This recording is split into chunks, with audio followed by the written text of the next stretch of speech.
On revient, pour ceux qui n'étaient pas avec nous avant, sur cette nouvelle ce matin, assez épouvantable, merci, qui a mené au congédiement de 9 intervenantes, 9 éducatrices à la DPJ, dans un centre jeunesse à Cité-des-Prairies, parce que ces éducatrices auraient eu, à divers degrés, là, des relations sexuelles ou des actes sexuels qui auraient été commis avec au moins 5 des jeunes qui y étaient hébergés. Jannick Véronneau, sergent détective à la retraite, enquêtrice privée, qui fait beaucoup de dossiers de DPJ. Bonjour. Bonjour, M. Smith. Ça vous étonne? Ça vous renverse autant de cas sur une aussi longue période? Oui, ça me renverse, mais je suis pas surprise parce que c'est des choses qu'on a déjà entendues. Donc là, maintenant, c'est sorti. Et tant mieux. Ouais.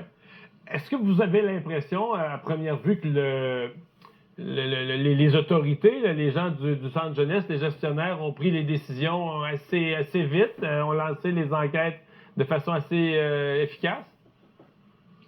Ben, en fait, c'est une situation qui est un peu complexe dans le sens que on a des informations à l'effet qu'il s'agit d'agression sexuelle parce que là, c'est une personne en autorité qui commet des actes sexuels envers des jeunes.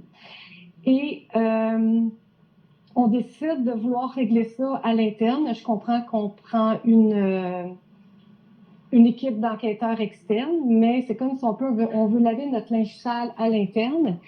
Et selon le protocole de l'entente multisectorielle, qui est un engagement ministériel, dès que la DPJ a une information ou des motifs raisonnables de croire qu'une infraction criminelle a été commise envers un enfant, elle se doit d'enclencher l'entente multisectorielle et d'impliquer la police. Mais là, c'est le ministre Lionel Carman, le ministre de la Sécurité des Services sociaux, responsable de la DPJ, a dit ce matin, lui, il l'a su la semaine passée, donc un mois plus tard, on ne l'avait pas informé. Lui, il l'a su la semaine passée, et il dit, c'est moi qui a impliqué la police, c'est moi qui ai interpellé la police. Donc, pour vous, ça, c'est pas normal. Non, c'est pas normal, parce qu'en tant que sous-ministre de Catherine Lemay et même Mme Gallo, je comprends pas pourquoi ils n'ont pas allumé, je ne vois pas d'autres termes, là. Quand on parle d'agression sexuelle envers les enfants, il faut impliquer la police. Mais c'est comme si des agressions sexuelles commises sur des enfants qui sont sous la protection de la jeunesse, ben, soit que c'est minimisé ou il y a 2 poids, 2 mesures. On va traiter ça sous la loi de la protection de la jeunesse comme un abus sexuel. Et à partir du moment qu'il n'y a plus de motif de compromission, ben, le problème est réglé. Donc, on va congédier les intervenantes qui ont fait des abus sexuels et le problème est réglé. Ouais.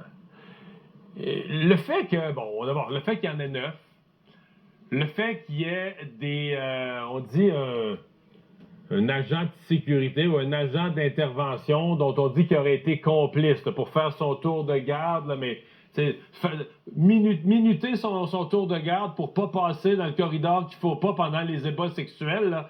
Est-ce que tout ça vous donne à penser qu'il y avait une sorte de système? Là, c'est pas comme un intervenant une fois sur un jeune qui serait déjà grave, mais qui serait un cas individuel, mais avez-vous la crainte qu'il y a une espèce de système qui s'est installé? Ben, ça, on le sait, là, c'est l'omerta à l'intérieur de ce système-là, le système de la DPJ. Les gens se ferment les yeux pour plusieurs raisons. Le personnel aussi de la DPJ, pour plusieurs raisons, se ferme les yeux. On peur de parler, on peur de dénoncer. Je vois bien le ministre Carman avec sa bonne volonté de dire qu'il faut l'aviser, qu'il faut aller de l'avant, puis venir dénoncer tout ça. Mais comment?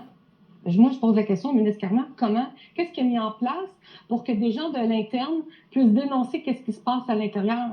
Parce que ça, c'est pas évident, là, je peux vous le dire, moi.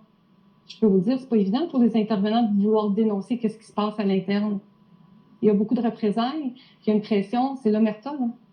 Mon mot, il est fort, mais c'est ça exactement ce qui se passe à l'interne. Ouais. Il laisse place à bien du travail à faire. Jannick Véronneau, merci d'avoir été là. Merci, au revoir.